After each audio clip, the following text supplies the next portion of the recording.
Hey, Dana here. Yeah, welcome to my blog. I'm just doing a quick changing out a tie rod end because it's loose and it's pretty quick. This is on a 2002 Chevy Malibu, and just using a 7/8 wrench. And you got to keep in mind now when you do ball joints, struts and stuff like that, you got to do an alignment on it. And first thing you do, you got to break your locking bolt. And a lot of times that it's not gonna happen without a little bit of help. And a lot of times you got to lose a little heat.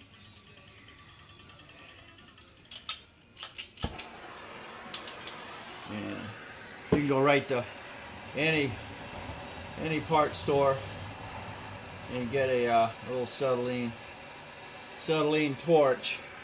You can get I'm gonna just call them propane torches, but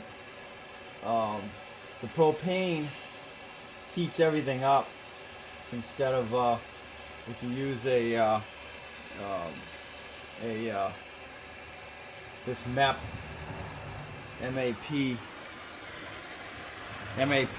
type gas. It burns a lot hotter than propane.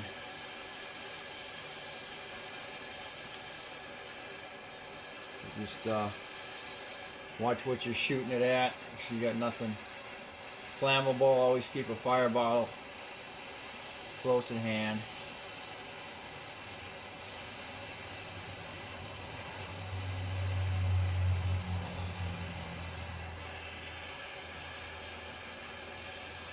So you don't necessarily get this red hot, but at least get it so it's I sprayed some breaker blaster on it a while ago. Maybe that's enough.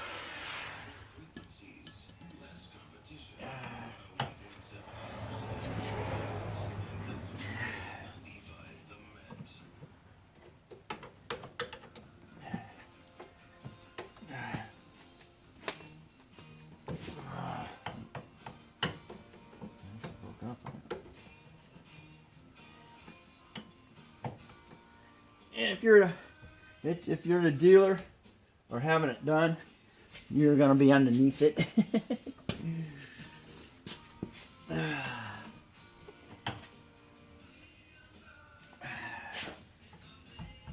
There it goes. All right. Now, if you're doing it at home, you don't want to break it too far. Okay, you just let go. Okay, that's where it's gonna want to be. Is just about there. Okay, so you break off on it just a little bit because you're going to want to take the new one. You're going to want to take the new one, this one here, and you're going to want to try and measure your distance from the old one.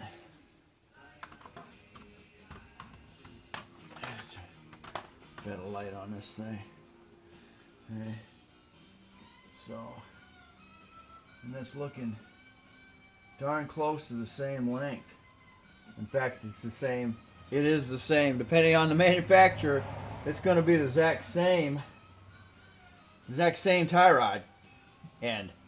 So in this case, it is. So I don't know who did it or who had it before me. So. Your little, it even gives you a new lock nut for the tie rod itself. But and I recommend anytime that you get a new ball tie rod end, make sure it's greasable. Okay, you know, you spend a lot of money getting parts. You know, you should get the top of the line to begin with, but you know, may not happen. So, all right, I got that broke. Now I got to come on to here, and that is a in my case, it's going to be a 18 millimeter nut for the bottom. Okay, I know. Yep. So, all right, I'm gonna go into here.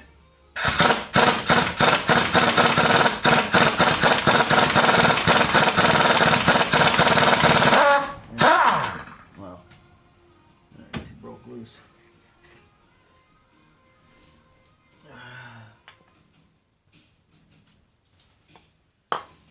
She broke loose. Not good. She broke loose before I got the nut off.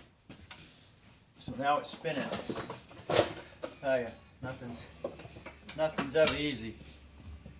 Which means now that sucker's gonna spin on me unless I can lock that down. Keep it locked. Keep it locked in there.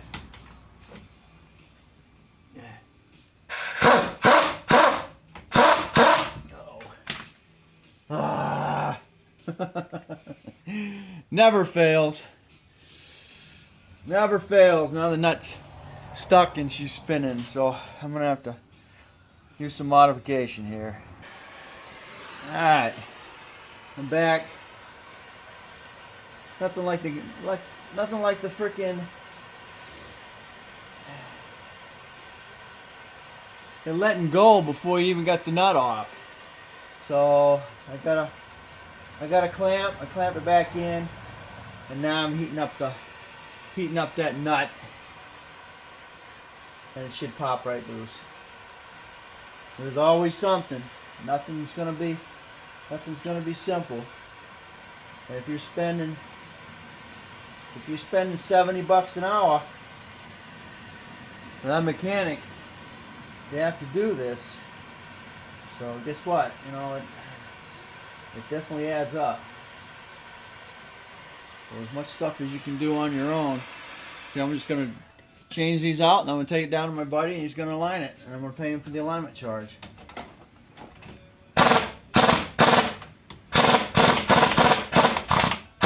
Get off of there. Alright.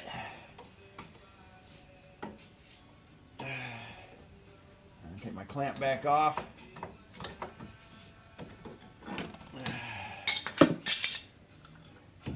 That old puppy will oh great now. Alright, there you go. Take that off and then twist it off. Watch that thing, it's probably hot. I'll burn myself. I just had to do the inner tie rod on my wife's Ford Escape. So you can find that one at a on the web here too. So here we go. Put the new one back on. I'm not gonna mess with that locking nut because it really doesn't matter.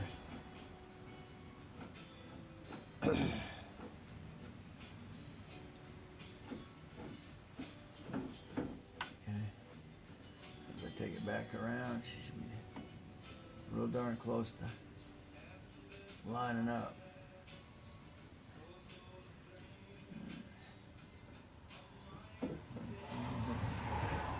Off on that side. That makes it a little tighter. A little bit tighter there. So just loosen that up a little bit.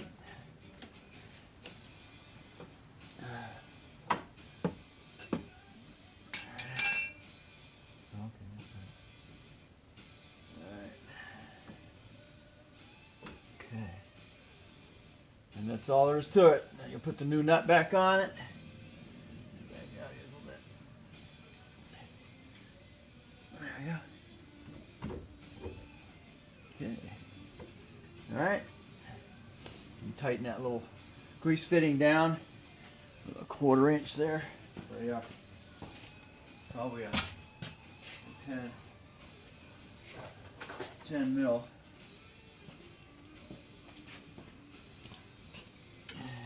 No, well, that. How about an 8?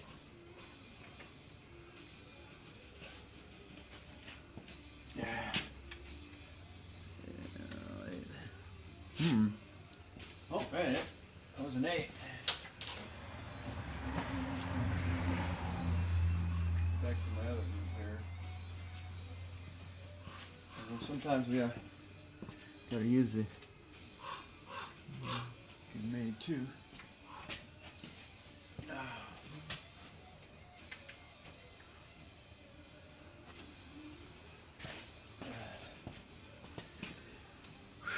There you go.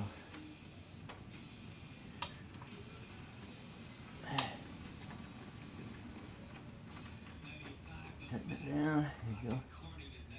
Very nice, huh? Okay. Now I'll do that with grease, and I'll put the new nut on the bottom here. And this one's out of Castle nut, as you can see. And they give you a Carter key. The other one seemed like it had Teflon, had a Teflon nut going into it, but yeah, got a Teflon. As you can see on the bottom here, I melted it. Wow, it's still warm. It's got Teflon, and what happens is the Teflon has no threads in it, so once it goes in, then it starts building up threads as it goes in and tightens up. So that's your difference. Okay, we'll catch you on the next my next video. What I'm actually going to do is I'm going to drop the strut here, and because I got to see why when I turn it wasn't. See how it binds up. I may have to replace the. You got your at the top of the strut tower. There's actually a bearing assembly that allows you to that pivots, right? So what's happening now is when the wheel turns, instead of coming back, it's relying on the spring when the weight's on the vehicle to it's governing it right now. That's what's spinning right now is just the spring. So that's my next that'll be my next video. So we'll catch you on the next one. Catch me at www.facebook.com/ well, actually better yeah, I'll catch that. www.danacrosby.net. That'll take you to my Facebook. So I just changed the name on it. So hey, catch you there, and we'll talk to you on the next video.